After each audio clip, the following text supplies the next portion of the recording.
This is TWiT. Well, Joe, Intel's got, a company owned by Intel's got a new smartwatch, and it sounds pretty smart, actually. Does sound smart. We'll see if they're going to deliver the goods here. Now, Intel's upping the smartwatch ante, so to speak, with a technology or a device called Basis Peak. Now, here with details is Owen Thomas, the editor-in-chief of Read Write. Hey, Owen, are you on the line with us? I am. Thanks for having me. Hey, thanks for joining us. Can you give us the big picture here? What exactly is Basis Peak? So Basis Peak is the successor to Basis B1, which was the first fitness band from this company. Basis Peak is the first device that they've released since Intel bought them for a reported 100 million, 150 million back in March. So a lot on the line. It puts Intel, as I said, in the arm race. They're trying to get space on your wrist. What the Peak does, which really differentiates it from, say, a Jawbone Up or a Fitbit, is it tracks your heart rate, and it tracks your heart rate all day long. That's the key thing it does. And if you measure your heart rate, you get a better sense of how many calories you're really burning. It goes beyond just steps. And it also gives you an idea of your sleep quality, and that's important to a lot of people. And the price is going to be $199. It's going to be out in November, sold at Amazon, Best Buy, REI. And I think they're probably targeting more athletic folks who exercise pretty seriously. It's more expensive than the Pebble, which starts at $99, but less expensive than the Apple Watch, which is going to be $349 when it comes out next year. Now, my understanding with the B1 is that it just didn't track your heart rate when you were at rest.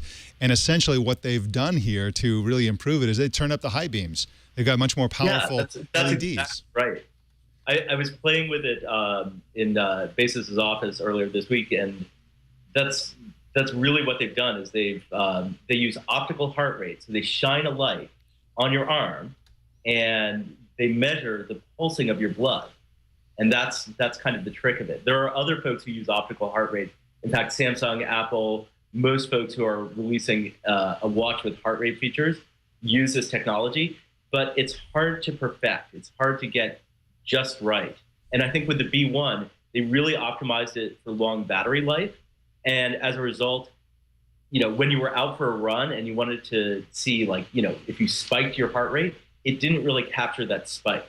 So I think a lot of people who are kind of fitness oriented, who are more likely buyers of this kind of device, were disappointed with its performance. And now Basis CEO Jeff Hullo tells me they've got it down. They can do exercise and they can do 24/7 tracking. And then it all syncs to your phone. You've got a companion app that tells you kind of where you are in your fitness progress. Yeah, Owen, you bring up that companion app. Do you see a market developing here for third-party apps tied to Basis Peak? I mean, it looks like Apple's trying, for instance, to create an ecosystem with the Apple Health Kit. Do you see Basis trying to do something similar with Peak? Right now, they seem pretty closed off, but I think that's just kind of their initial strategy. Mm-hmm. It's hard to build an ecosystem. If you look at Pebble, they've put a lot of work into it. Apple obviously has a long history with developers, so they've got an edge. But I think first they've got to get the device out there.